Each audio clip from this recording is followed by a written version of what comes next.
Occupational English Test. Listening Test. This test has 3 parts. In each part, you'll hear a number of different extracts. At the start of each extract, you'll hear this sound. You'll have time to read the questions before you hear each extract, and you'll hear each extract once only. Complete your answers as you listen. At the end of the test, you'll have 2 minutes to check your answers. Part A. In this part of the test, you'll hear 2 different extracts. In each extract, a health professional is talking to a patient.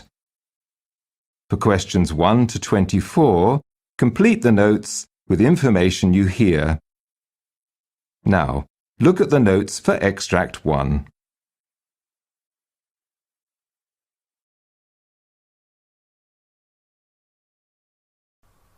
Extract 1. Questions 1 to 12. You hear a gastroenterologist talking to a patient called Joseph Alvarez. For questions 1 to 12, complete the notes with a word or short phrase. You now have 30 seconds to look at the notes.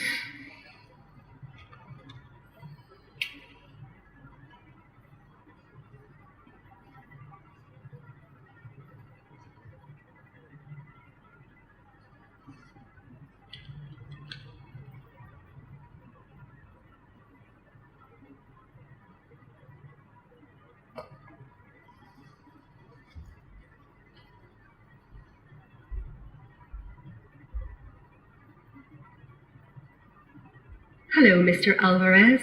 Your GP has sent us the letter about your problems, but why don't you tell me, in your own words, what's been happening? Yes. Well, I've had blood in my urine and this sharp kind of chest pain. I had an ECG for that, but it didn't show anything serious, but the pain was still there. So my doctor sent me for an ultrasound of my abdomen, but the result was all right. I think that's why he sent me to see you. Yes, and you had a normal endoscopy 2 years ago. Well, how are you now? My stomach always feels full up. It's just the same as before. It's been happening for at least 18 months now. If I'm lucky, on a good day I'll have no pain at all, but on a bad day it's pretty constant. Does it ever wake you up at night? I never sleep very well. I usually wake up because of poor breathing. The pain you get during the day, is it when you're hungry or after eating? Before I eat. After I eat, the pain usually goes away at first, but then it comes back again after about 30 minutes. It depends what I'm eating though. If it's something like oranges or lemons, they seem to be too acidic. Ever had any problems swallowing food or liquid? No, nothing like that. But it can feel like it's burning on the way down if I drink something hot. I see. Anything else you can think of? I often burp a lot after eating or drinking. That actually helps me feel better. I've never really vomited, even when I've been feeling my worst. But I can get this terrible taste in my mouth when I'm burping. It's like something very bitter, sour almost. Have you ever coughed up any blood or noticed any blood in your stools? No, thank goodness. Okay. Are you on any medication? I used to take tablets for my ulcer. They were red and yellow. Losic, that's them. I take 1 for every 20 days. They seem to work quite well as I remember. That's it though. I don't really like taking a lot of pills. It sounds like apart from this trouble, you're quite well then. Yes, touch wood. My wife and I eat a pretty healthy diet, I think. I never go out to pubs, but I have a glass of wine with dinner a few nights a week. I used to smoke 10 or 15 cigarettes a day, but I quit 2 months ago. What about your family's medical history? Well, I have 7 brothers and 2 sisters. They're all well and living in Spain. My mother died at 90 of a heart attack and my father at 77 of a stroke. Like I said, I've never really had any problems myself apart from this pain. I suppose I'm worried in case it's cancer. Well, all of your tests have been fine, and your GP did a heart rate test, and that was all right too. I'd like to examine you and send you for some blood tests.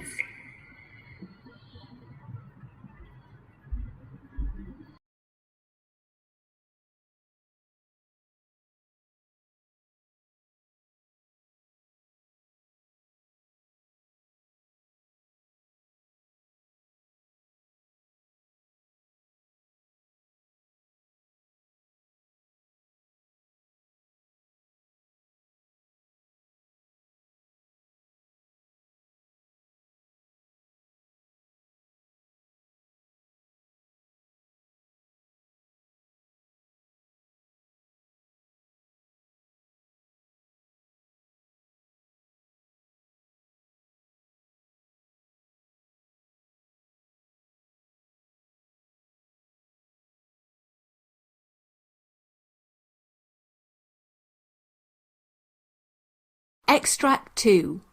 Questions 13 to 24.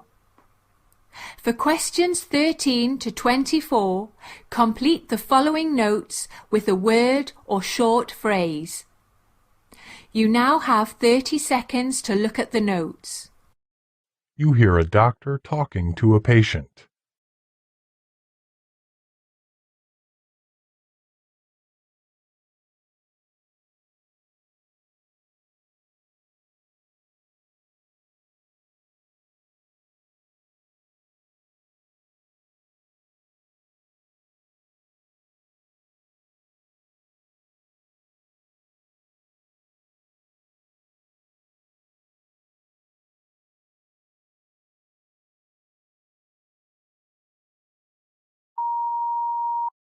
Good morning, Doctor. Good morning. Please be seated. Can you tell me about your problem? Doctor, since last year I've been having double vision whenever I wake up in the morning. The problem lasts for 1 hour after I wake. When I close my eyes, the double vision dissipates. Over the past month, the double vision problem has worsened in intensity and frequency. I approached a local hospital in my town, and they referred me to the emergency department for an urgent MRI to investigate for possible aneurysm. There I had a normal MRI and I was discharged to go home. By the next week, the double vision improved, although at present I'm still experiencing constant diplopia. In the past, whenever I saw two objects, they were very far apart in horizontal plane, but now the objects appear much closer together. I've stopped driving. I've also discontinued my job due to the diplopia problem. There's no temporal fluctuation to the double vision. Very recently, over the past week, I've developed supraorbital pain on the right side. Your age? 51, Doctor. Do you have any problems with swallowing or dysphagia? No, Doctor. Any weakness, numbness, tingling, or any neurological issues? No, Doctor. Do you have any difficulty in speaking or dysarthria? No, Doctor. Are you on any medication or allergic to any medicines? No, Doctor. Do you drink or smoke? I do not drink, but I smoke. Is there any family history of any illness? My mother died of a stroke when she was 90. My father had colon cancer. Well, your physical examination report shows your BP 124/76, heart rate 101, respiratory rate is 20. Your recent MRI report shows a questionable 3 mm aneurysm of the medial left supraclinoid internal corduroy artery. There is absolutely no abnormality on the right side. The blood flow patterns are normal and there is no blood vessel abnormalities. I think you have developed a condition myasthenia gravis or other disorder. Your right lid process. You have left gaze diplopia. The pupils are equal and reactive to light. Your neurological investigation is absolutely normal. There are possibilities of other extraocular abnormalities. You have horizontal diplopia in both directions, but there is no vertical diplopia.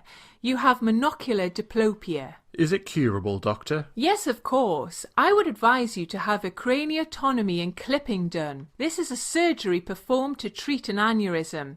However, you have to be very careful after the surgery because a rupture may cause you to lose your vision. I think I should go for this surgery at any cost, Doctor.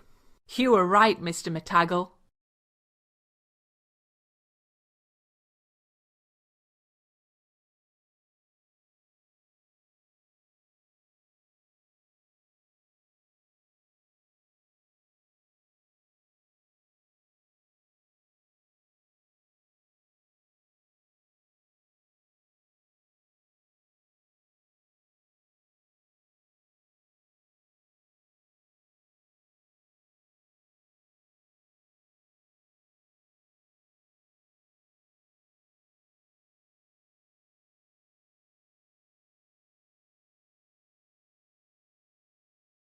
Part B.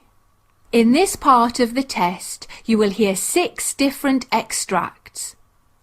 In each extract, you will hear people talking in a different healthcare environment. For questions 25 to 30, choose the answer A, B or C, which fits best according to what you hear. You will have time to read each question before you listen to the audio. Complete the answers as you listen to the audio. That is the end of Part A. Now look at Part B.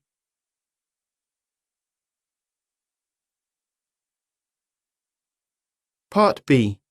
In this part of the test, you'll hear 6 different extracts. In each extract, you'll hear people talking in different healthcare settings. For questions 25 to 30, choose the answer A, B or C, which fits best according to what you hear. You'll have time to read each question before you listen. Complete your answers as you listen. Now look at question 25. You'll hear part of a conversation between a junior and senior doctor. Now read the question.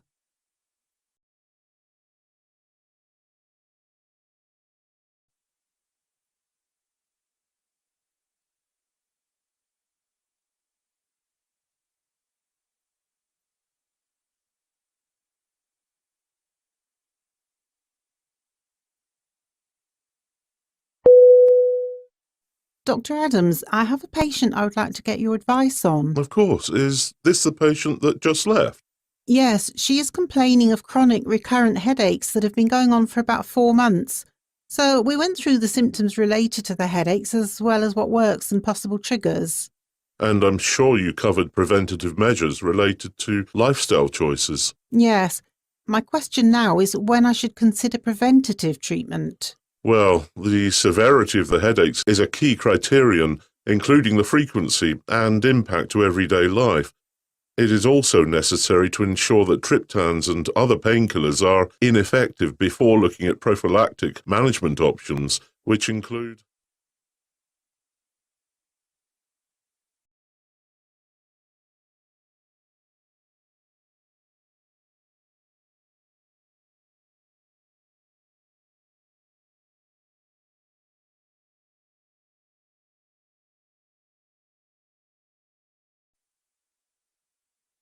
Question 26.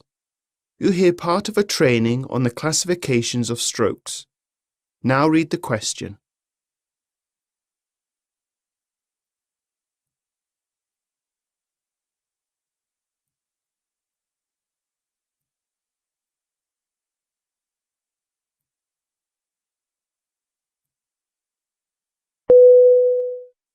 So today we are going to review the major categories of strokes, which are ischemic and hemorrhagic.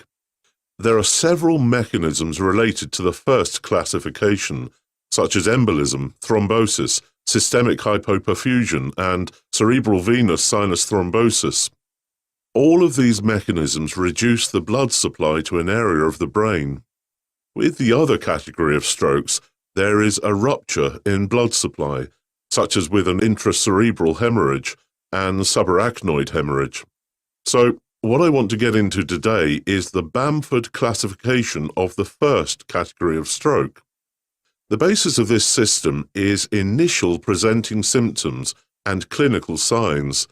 It does not rely on imaging and is instead a purely clinical diagnosis. So the first category in this system is a total anterior circulation stroke, which has 3 criteria for diagnosis. The first is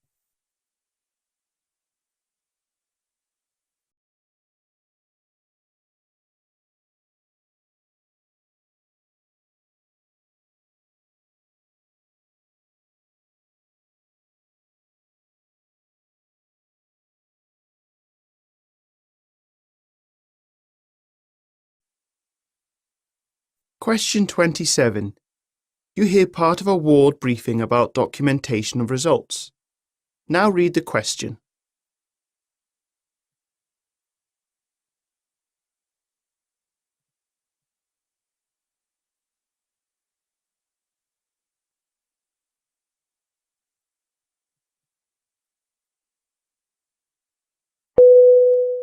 So we've been having some issues with thorough documentation of chest x-rays lately.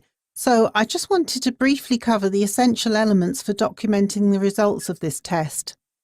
So first, it is necessary to write the date and indication for the chest x-ray, such as patient presented with shortness of breath. Then the next important component is the interpretation, which includes a number of important areas to cover, such as image quality, airway, breathing, cardiac, diaphragm, and other. Under airway, it is necessary to refer to the trachea, carina, and bronchi, as well as the hilar structures. For breathing, information related to lung fields and pleura is essential. In the case that no abnormalities are observed, that should be noted as well. There is no time for me to go into the specifics for the other three areas at this time, but I'm leaving information as well as an example of documentation for everyone to review. The final two parts are your overall impression of the chest x-ray as well as the plan based on the findings. The plan should be as detailed as possible, including further investigations and therapies. Many people have left out important details of this part, such as how long a therapy should last, so please double check this part. Being as specific as possible helps to save time for the whole team, so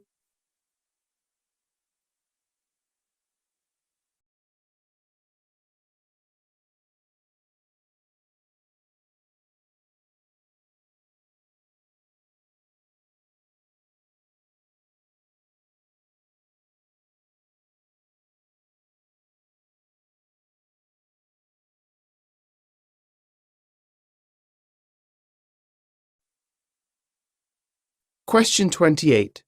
You hear part of a ward briefing on history taking and information giving. Now read the question.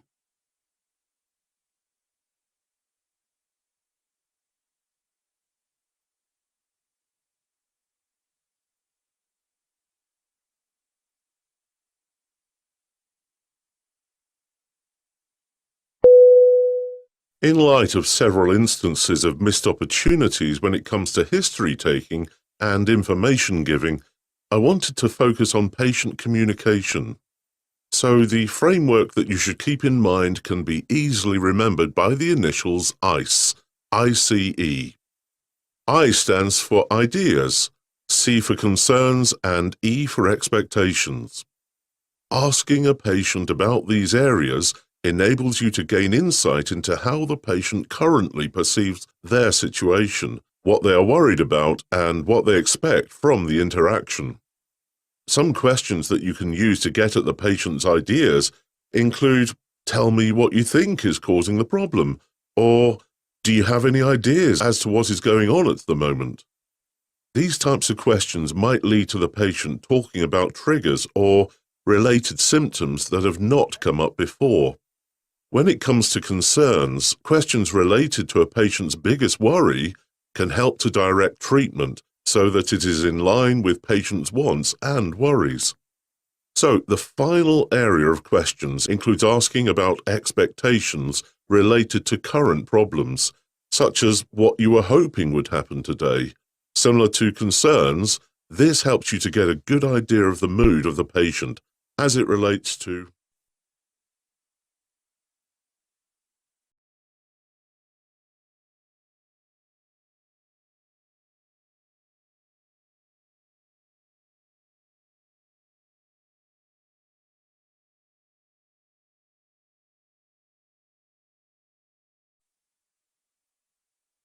Question 29. You hear a dermatologist reporting results to a GP. Now read the question.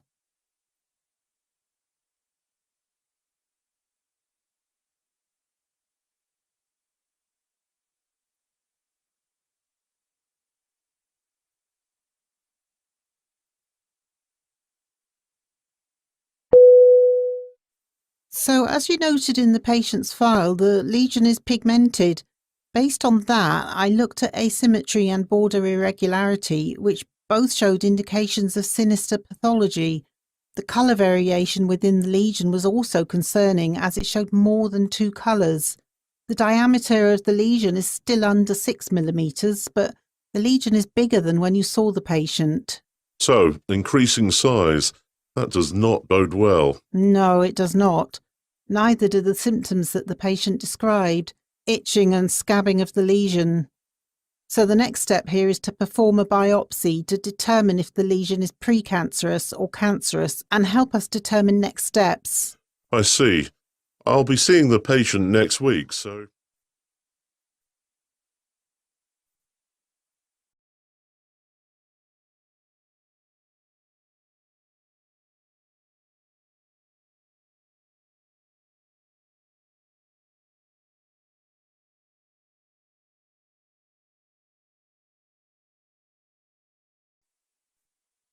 Question 30. You hear two nurses discussing hand washing. Now read the question.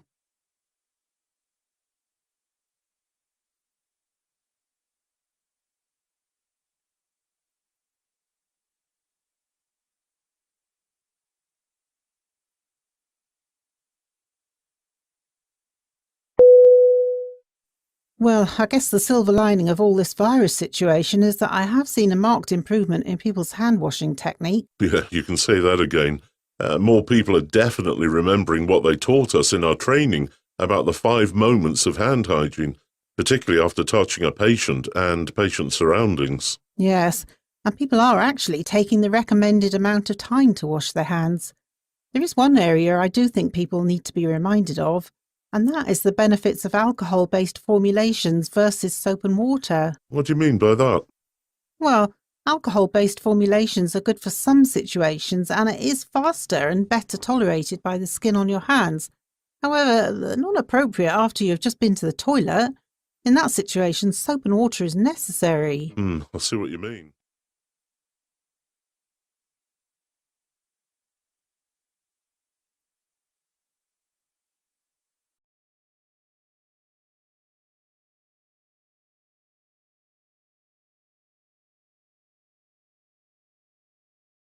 That is the end of Part B.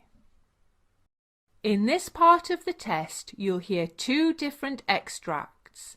In each extract, you'll hear health professionals talking about specific aspects of their work. For questions 31 to 42, choose the answer A, B or C, which fits best according to what you hear. Complete the answers as you listen to the audio.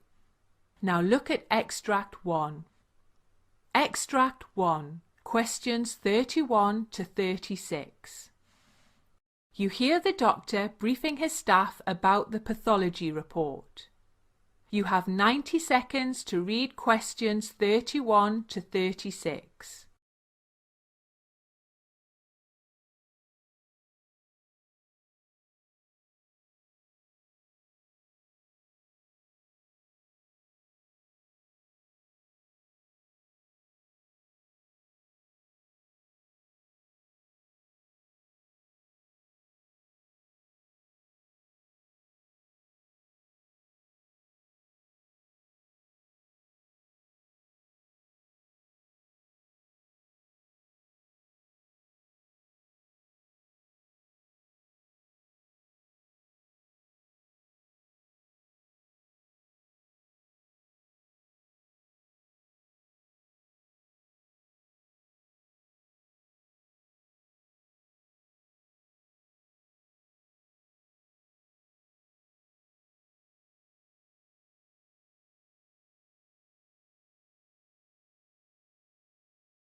Hello, Doctor. Will you please explain to me about the type of information included in a pathology report? Well, often a pathology report of surgical specimens is complex and very long.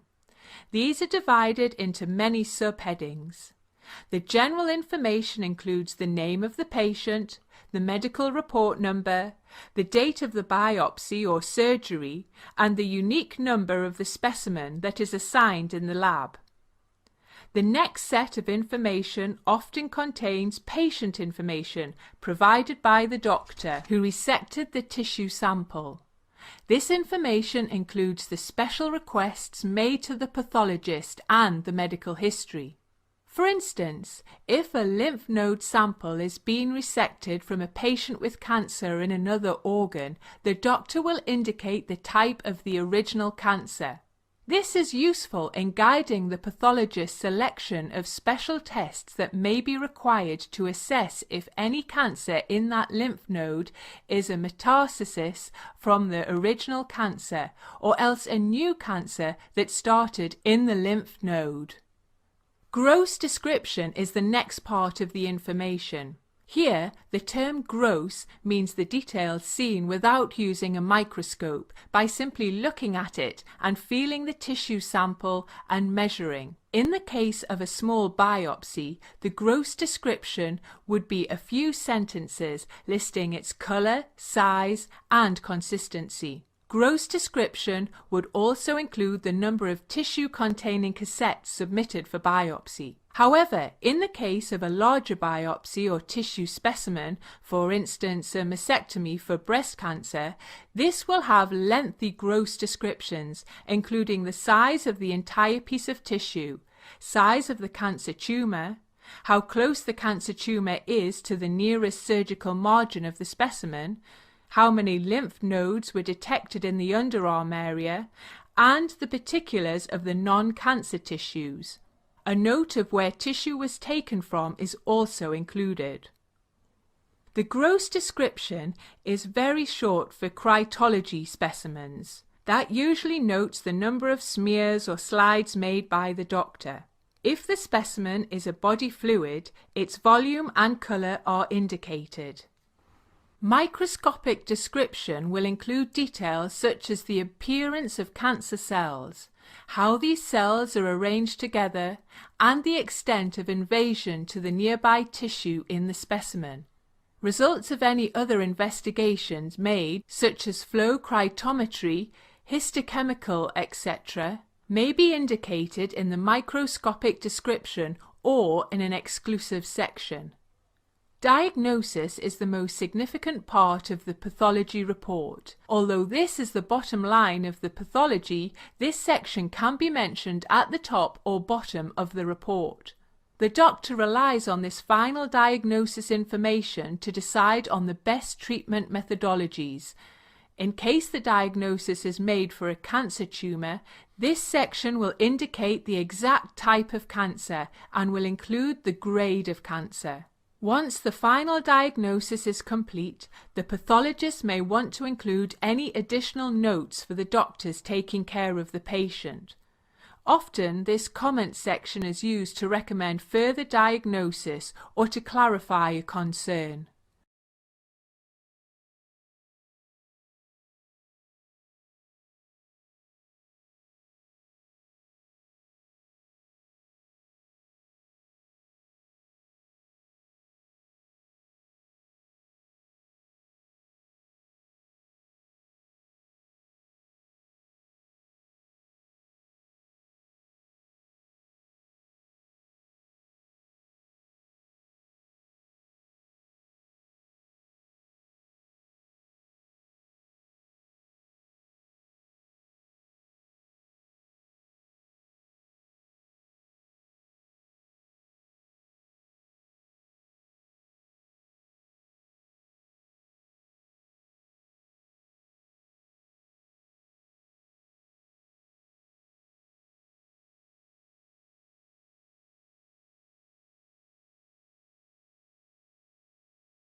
Now look at Extract 2, questions 37 to 42. You hear the doctor giving a lecture to the junior doctors on lung carcinoid tumours. You have 90 seconds to read questions 37 to 42.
We all know that cancer begins when the cells begin to grow out of control. Cells in any part of our body can become cancer and can metastasize to other parts. Significantly, lung carcinoid tumours are uncommon and grow slower compared with other types of lung cancers. Lung carcinoids are made up of special cells called neuroendocrine cells. Before we try to understand lung carcinoid tumours, it is essential to know something about the structure and functionings of the lungs, as well as the neuroendocrine system. Our right lung has 3 sections called lobes, and our left lung has 2 lobes. The left lung is smaller because the heart takes up room on that side. When we breathe in, air goes into the lungs through the trachea. The trachea divides into tubes called the bronchi that enter the lungs and further divide into smaller branches called the bronchioles. At the end of the bronchioles, there are tiny air sacs called alveoli, from where many tiny blood vessels run through. These blood vessels absorb oxygen into the bloodstream and pass carbon dioxide into the alveoli, which is exhaled. Therefore, the main function of the lungs are inhaling oxygen and exhaling carbon dioxide. A thin lining, known as the phleura, surrounds the lungs, which protects the lungs and helps them slide back and forth as they expand and contract while we breathe. Phleura capacity is the space inside our chest that contains the lungs. A dome-shaped thin muscle called the diaphragm below the lungs, which separates the chest from the abdomen. Therefore, while we breathe, the diaphragm moves up and down, forcing the air in and out of the lungs. Lung carcinoid tumours develop from the cells of the diffuse neuroendocrine system, made up of the cells that are similar to nerve cells and hormone-making endocrine cells. These cells do not form an actual organ like the thyroid or adrenal glands. Instead, these cells are scattered throughout the body in organs such as the intestines, stomach, and lungs. Neuroendocrine cells secrete hormones such as adrenaline and similar substances. This may help control airflow and blood flow in the lungs and may help control the growth of other types of lung cells. Neuroendocrine cells may detect the oxygen and carbon dioxide levels in the air we breathe and then discharge chemical messages to help the lungs adjust accordingly. For instance, people living at higher altitudes will have more lung neuroendocrine cells because of the decreased oxygen level in the air they breathe. At times, lung neuroendocrine cells undergo certain changes, causing them to grow big and form tumours. These are known as neuroendocrine cancers. Lung carcinoid tumours are a kind of neuroendocrine tumour.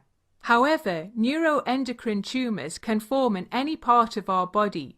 Stomach is another common site for neuroendocrine tumour formation. There are 4 different types of neuroendocrine lung tumours. Starting with the aggressive growth of the cancer, the 4 types are small cell lung cancer, large cell neuroendocrine carcinoma, atypical carcinoid tumour, and typical carcinoid tumour. Small cell lung cancer is one of the aggressively growing and spreading tumours. Large cell neuroendocrine carcinoma is a rare type of cancer. It is a subcategory of non-small cell lung cancer, though it grows aggressively like small cell lung cancer. Typical and atypical carcinoid tumours are carcinoids that appear different under the microscope. Typical carcinoids grow slowly and they rarely spread beyond the lungs. 90% of the lung carcinoids are typical carcinoids. Atypical carcinoids grow a little faster and they are likely to spread to other organs. They contain more cells in the process of dividing and they appear more like a fast-growing tumour. Unlike the typical carcinoids, atypical carcinoids are uncommon. At times, carcinoids are classified by where they develop from inside the lung. Central carcinoids form in the bronchial walls near the centre of the lungs, and most lung carcinoid tumours are central carcinoids, which are also typical carcinoids. Peripheral carcinoids form in the bronchioles towards the outer edges of the lungs.